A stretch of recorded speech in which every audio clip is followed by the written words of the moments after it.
আসসালামু আলাইকুম সুপ্রিয় দর্শক, আশা করি আল্লাহ তাআলার অশেষ রহমতে আপনারা সকলে ভালো আছেন। আলহামদুলিল্লাহ, আমিও ভালো আছি।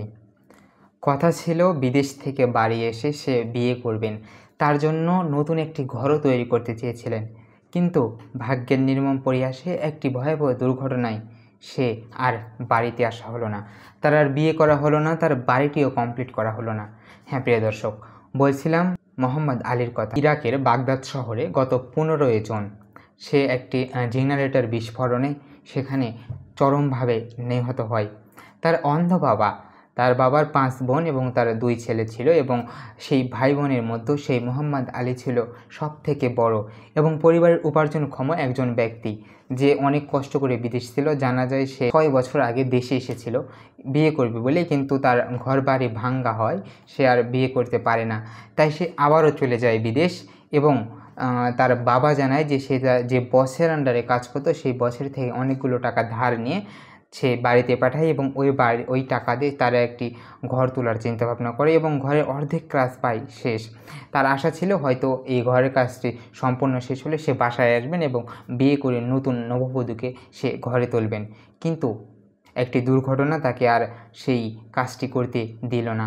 সেখানেই তার জীবন থেমে গেল এবং যে ইরানের যে বর্তমানে যুদ্ধ চলতেছে ওই কারণে তার মরদেহটি এখন দেশে আনা সম্ভব হচ্ছে না। পরিবারটি এক প্রকার নিস্তব্ধ হয়ে গেছে।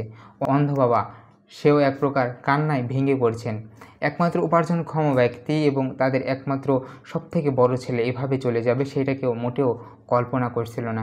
সেখানকার একজন জানায় যে তারা যেখানে রুমে থাকতো, যেখানে কাজ করতো সেটা জেনারেটর রুম এবং ওই জেনারেটর প্রতিদিন গ্যাস দিতে হয় এবং এক পর্যায়ে সেই দিন, ঘটনার দিন 15 জুন সে গ্যাস দিতে যায় এবং ওই সময় হঠাৎ করে একটি বিস্ফোরণ, জেনারেটর রুম ধ্বংস হয়ে যায় এবং সেও সেখানে ইরাকের যে বাগদাদ শহর আছে, ইরাকের রাজধানী বাগদাদ, ওই শহরে থাকতেন, সেখানেই তিনি চরমভাবে নিহত হয় এবং পরিবারের যে আশা সেখানেই শেষ হয়ে যায়।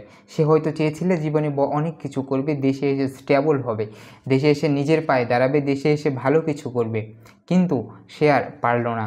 আজ এভাবে আমাদের মাঝে থেকে, পৃথিবীর মাঝে থেকে চির বিদায় নিল। এই দুর্ঘটনা, প্রবাসের অনেক দুর্ঘটনার কারণে কিন্তু অনেক রেমিটেন্স যোদ্ধা, অনেক প্রবাসী এভাবেই হারিয়ে ফেলেন।